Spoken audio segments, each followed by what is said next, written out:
I still remember the second my daughter stopped smiling. She didn't scream or cry. She looked at me and whispered, "Mom, did we do something wrong?" That question hurt more than any insult, because an adult decided my children weren't important enough to belong. A few hours later, my husband stood up in front of my family. He didn't argue.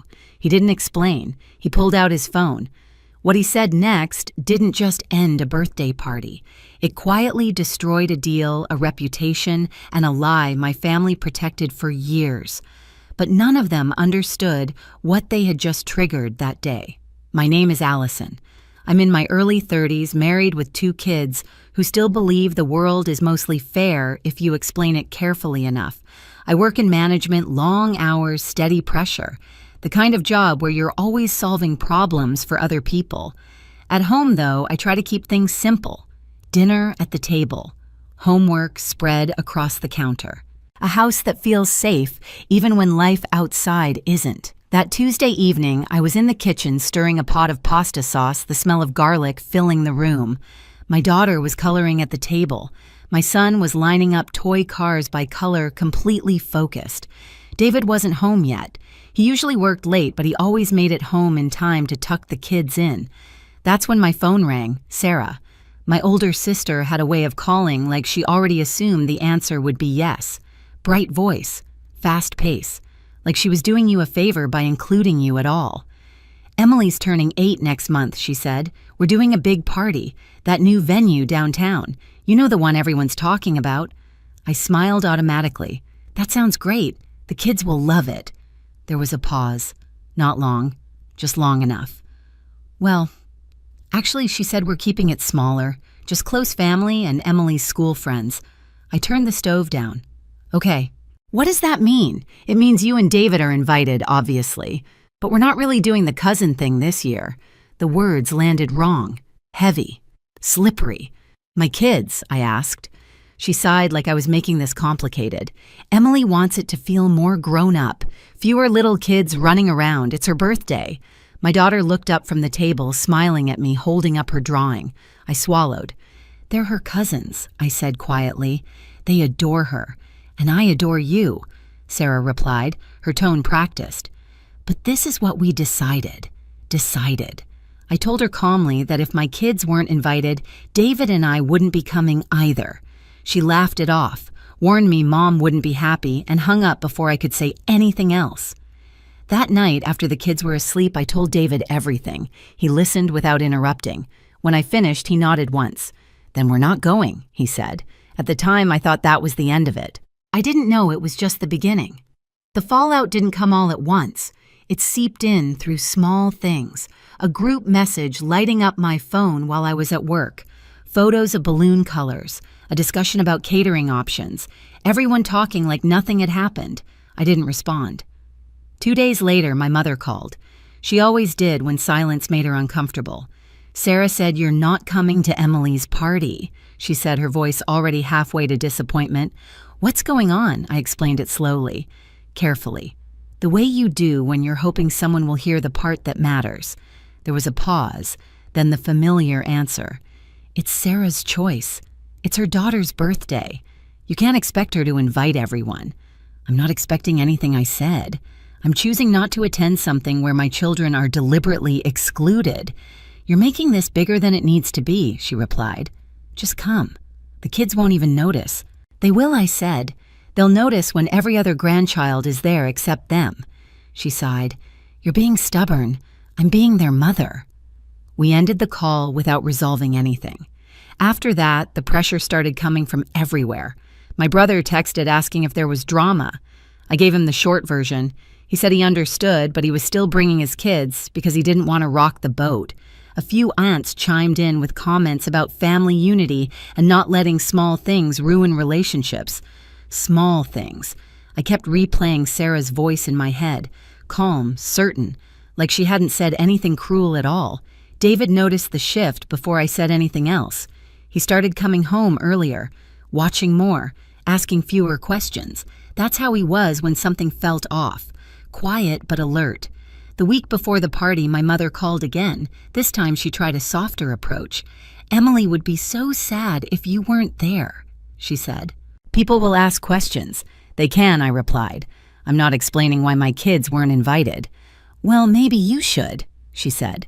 So people don't get the wrong idea. I almost laughed. The wrong idea about what? That I was difficult, that I couldn't take a hint, that I didn't know my place. The day before the party, Sarah sent one last message in the family chat, a cheerful reminder about the time, the dress code, the parking situation. A smiling emoji at the end like that smoothed everything over. I put my phone down and looked at my kids playing on the floor. My daughter was teaching her brother a game she'd invented. He kept messing it up and she kept patiently correcting him, never raising her voice. They had no idea what was happening around them. And that was the part that made my chest tighten.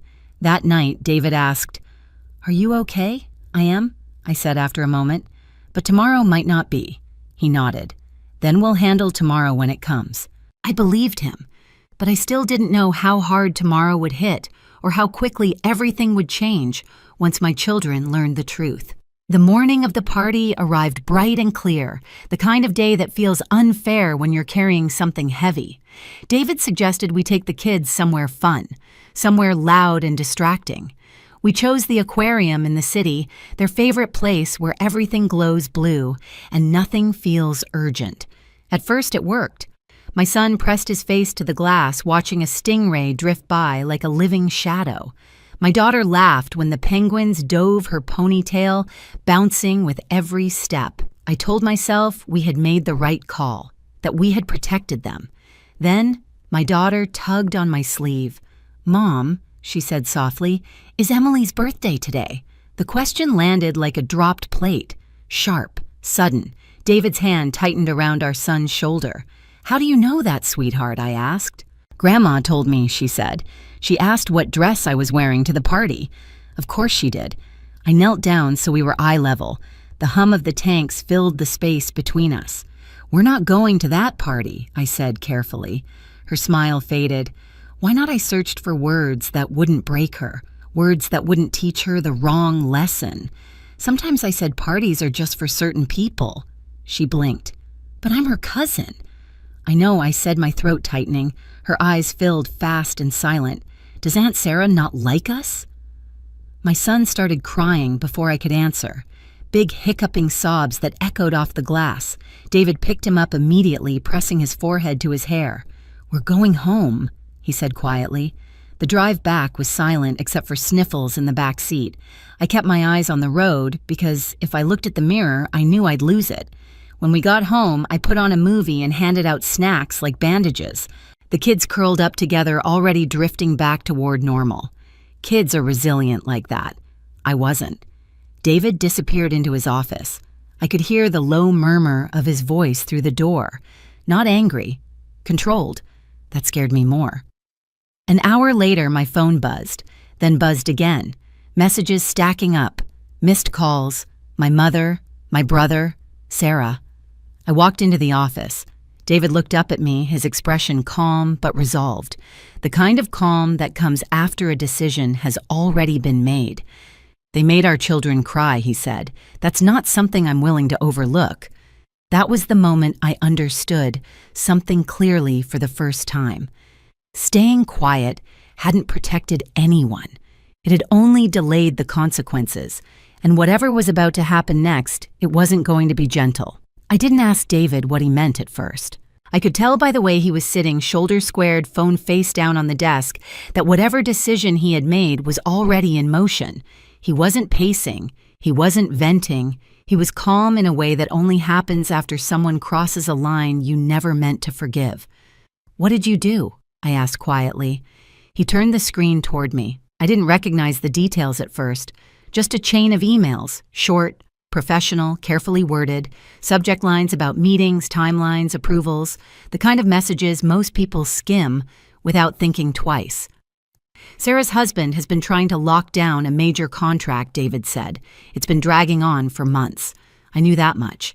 Sarah had mentioned it more than once, always framing it as the thing that would finally put their family on stable ground. Bigger house, better schools, less stress. It was the reason she'd been tense lately, the reason everything felt like it mattered just a little too much. What does that have to do with us? I asked. David looked at me steadily. I'm the one who decides whether that contract moves forward. The room felt suddenly smaller. I didn't know that, I said. You weren't supposed to, he replied. Most people don't connect the dots. Different structures, different names. I like it that way. I stared at the screen again this time, understanding what I was looking at. A decision. Already sent. Already final. You ended it, I said. Yes. My first instinct wasn't relief. It was fear. David, I said slowly, you didn't just do this because of a party, right? He shook his head. No, I did it because someone decided our children were disposable, and then everyone else told us to swallow it. My phone buzzed again. Then again. I didn't even have to look to know who it was. Sarah, my mother, my brother. I finally picked up one call. Sarah's voice came through sharp and panicked, stripped of the practiced calm she usually wore. What is going on? She demanded. Mark just got a call saying the deal is dead. Dead. Do you have any idea what you've done? I didn't raise my voice. I didn't apologize. I know exactly what happened, I said. David made a business decision. This is insane, she snapped. Over a birthday party? No, I replied. Over how you treated my kids, she scoffed. You're seriously going to destroy our finances because Emily didn't want little kids running around. They're not little kids, I said. They're your niece and nephew. That's not the point, she shot back. You know how competitive things are. That contract was everything for us. And my children weren't, I said. Silence crackled on the line. Then my mother cut in, her voice trembling with anger. You've gone too far. This is punishment, Allison. This is revenge. No, I said. This is consequence. You could have talked to us, she insisted. You could have worked this out. We tried, I said.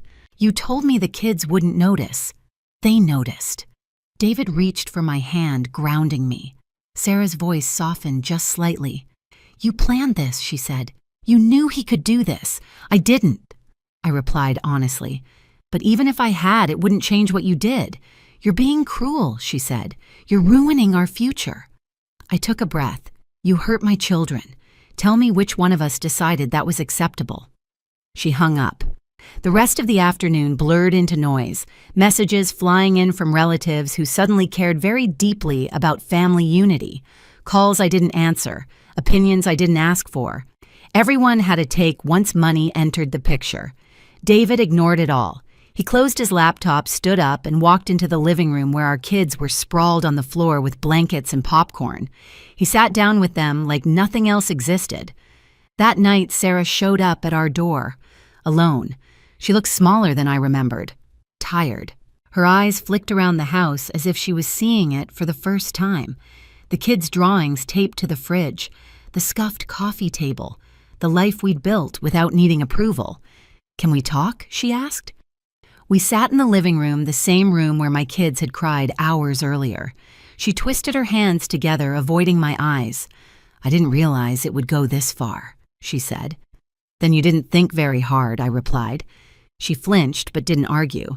I told myself it was just one party, she admitted, that they wouldn't even know. They knew, I said. They asked why you didn't like them. Her face crumpled. That's not true. I do like them. Then why did you exclude them? She was quiet for a long moment. When she finally spoke, her voice was raw. Because I was jealous. I didn't interrupt. Your kids are sweet, she continued. Everyone says it. Mine's been struggling lately. Tantrums, acting out. I felt like everything was a comparison and I was losing. I wanted one day where I didn't have to feel that. So you made my kids pay for it, I said. She nodded, tears spilling over. I didn't think it through. I didn't think about how they'd feel. I was wrong. It wasn't an excuse, but it was the truth. You need to apologize to them, I said, not to me. To them. I will, she whispered, if you'll let me. That's up to them, I replied. And as for the contract, that's David's decision. She nodded, already knowing the answer. David didn't change his mind. When I asked him later if he ever would, he shook his head. It's not about punishment, he said. It's about who I choose to do business with. I won't partner with people who think hurting children is negotiable. The fallout was immediate. Sarah's husband scrambled for alternatives, smaller deals, less security. They survived. just not the way they'd planned. Sarah came back a week later with Emily.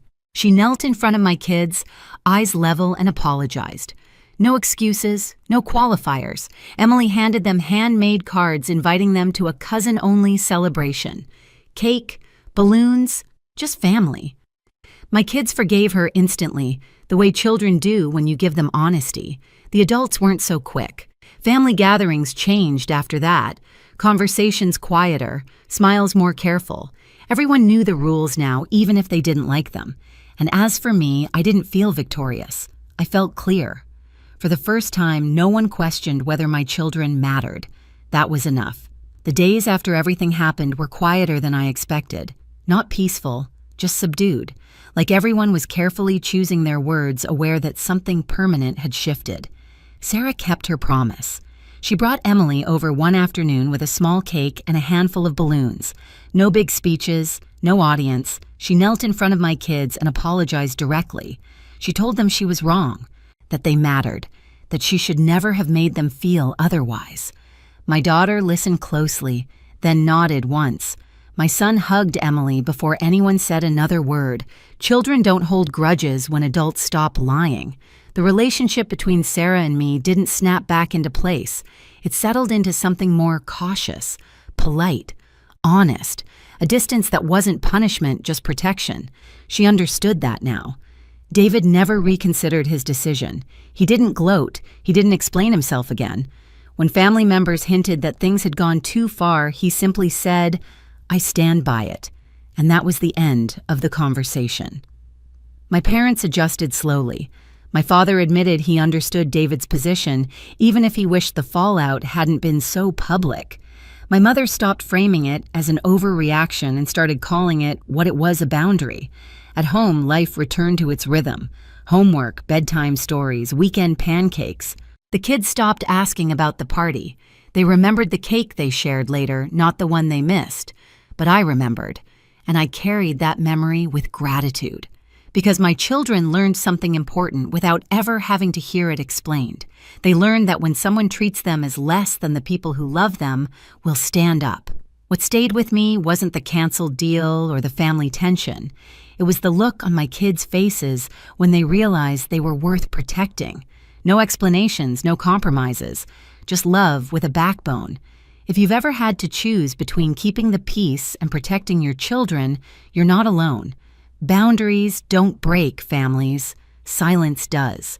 If this story resonated with you, share your experience in the comments and subscribe so you don't miss the next story about standing up when it matters most.